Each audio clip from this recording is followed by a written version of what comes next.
saazi Peter okuwunzika kuno sijja kukola bulungi kubanga waliwo emizannyo egy'ekito gye mbadde nfuya nga gikyali ku mmeeme naye ng'obudde butuliiridde empiima gamba akawuna kaalinga bannange ka mutawaana ng'olina okugoba kakati n'emizannyo emirala gye tujja okutweta mu bitundu ebirala emizannyo egy'abato gyalinga mingi kubanga emizannyo esinga ddala gyonna gibadde gy'abato gye batunyumyako era nga twali twagala okumona ebiyigiriza byabyo kati mu kitundu ekyokubiri nandisabye omukulu mwami Tamale ate tulime jjogerako bwogezi ate tufuneyo oba nti wakiriko tufuneyo nti tuzze kuvuunula muzannyo gumu oba ebiri ate nabo bamanye ekigendererwa gamba nga oluddewo okumpasa oba ebyabagole abantu bafune kakati ne wabaawo omwami nga bwayogedde Ssembatya emizannyo egy'abakulu emizannyo gyonna gyonna gyagattanga Buganda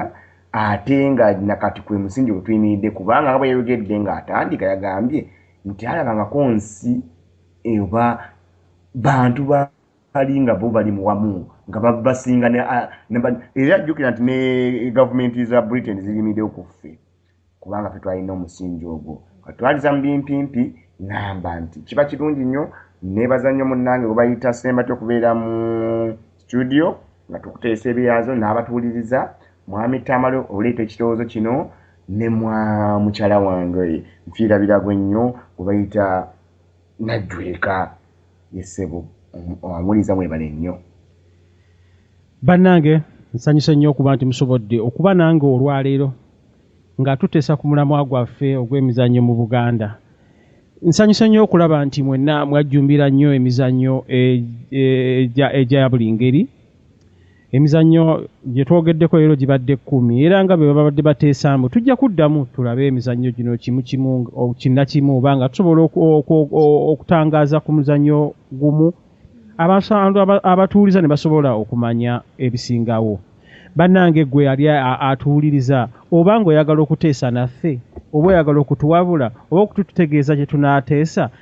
tuweereze obubaka ku mukutu gwaffe ogwa intaneti ng'okozesa email yaffe oluganda@gmail.com nziramu oluganda@gmail.com naawe yagala okutulekera obubaka osobola okukozesa skype yaffe eri oluganda leka obubaka bwo tujja kusobola okubuddamu mbozi obutali azamanya omukyala yabadde aleeta ebiteeso abadde ayagala kusiibula naye aleeta ekimuluma nti nno bandibadde bakiikiribwa kituufu nnyo nyabo mbeebaza nnyo mwenna abatuweereza ku mizannyo egyaliwo mu baana abato mu Buganda era nsanyuse nnyo okubeera nti mulina puroguramu eyo kubanga nakirowoozaako dda abaana wano babeera mu sama abaana baffe naddala abaana abasibuka mu Buganda bali mu nsi z'ebweru babeera mu sama nga tebalina mizannyo gyakuzannya naye nandikyagadde nnyo nga Radio Zaza organizingayo obuzannyo ng'obwo obw'okwepena okuzannya dduulu ne mukuŋŋaanya abaana baffe aba Buganda ne bamanya nti egyo emizannyo gisinga gino emizannyo gye baagala okutuula ku ggemu ne banyigaanyiga abaana baffe tubakotoggera nnyo kubanga egyo emizannyo gyatuyigirizanga kingi ekyo kiteeso kyange mbeebaza nnyo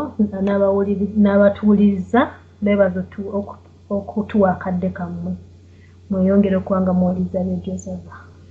Bannange mwenna mbeebaza nsinga okwebaliza ddala omukyalo oyo omukyala Najjweka nga njagala okubongera okubategeeza mbu omukyalo oyo musese nange ndi musese tusibuka sese ffenna mwami Saazi webale nnyo mwami Ssembatya nga avudde mu Denmark tukwebaziza nnyo era nga bwe mbadde mbategeezeza gwe ayagala okuteesa naffe oli wa ddembe okutwetabako ku mulundi ogwojja oba mulundi gwonna obulala leeta ekiteeso kyo era nja kusembayo nga mbategeeza nti gwe oyagala okufuna olutambi luno ojja kuba olusanga ku YouTube nga onoonya ku Zaza Radio oba Zaza Radio Podcast. Zaza Radio kiri ZZA Radio. Mwebale nnyo mwebalire ddala kati kansembeyo nga buli omu muwaayo akadakiika obuseconds obutikitiki 30 abeeko kyayogera ekisembayo nga ntandikidde n'omunnasingo ow'emitiyana. Munnasingo Sembatya Eddie oba Mizaya Eddie, nange nyongera bwongezi kwebaza bannaffe nga bwe tubadde mu studios neŋŋamba nti ekirowoozo omukyalo ono kyatuwadde mukyala Mildred era mu butuufu kyetaaga okukolako n'ate kati yatusinga okubeera mu kisaawe ekyo kuba ye nakazadde era nze muli ekyo nkisindikira ddala wuwe ne mugamba nti nga bwakiikiridde abakyala era nga bwali nti kati abakyala bonna abasinga kati kuba kati gwe batwala ng'omusomesa waabwe kuba yababuulira bangi tebaabiyitamu. Mbadde ngamba ekirowoozo maama Mildred kyaleese akitwale mu maaso. Zaza Radio kimuwadde. Kati nze nga Sazbita mbadde mu kirowoozo kyange kino ekinzijidde ku mutima nti tugezeko okuwulira bano abantu bagamba nakyawa bannayuganda nti bw'omusanga akyogera alina ensonga ze naye tubakomyengawo kubanga tuli bumu mbiwulira nnyo. Kakati ebintu bye tunyumiza babyagala naye osiba abamu si batangaavu era mbale njagala nti n'abadde agikozesa ng'eŋŋombo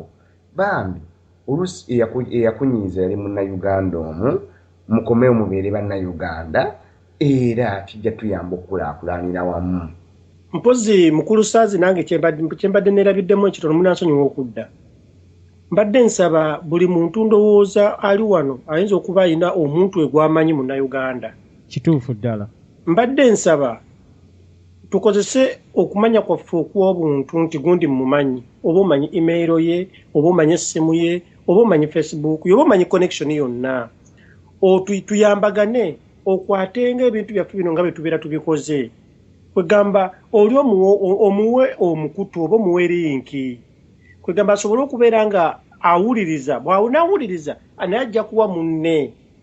kwegamba ekintu kigende nga kitambula bwe kiti bannaffe bafunemu abatasobola kufuna mukisa ogwo.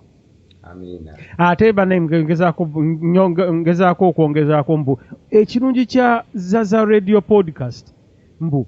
tojja kugamba mbu osubiddwa puroguramu giteekeko w'oyagalira weesibire mu kisenge banaye butakuwulira nti abannayuganda wabakoowa ogiwulirize mu kisenge era ojja kuba ogiwuliriza.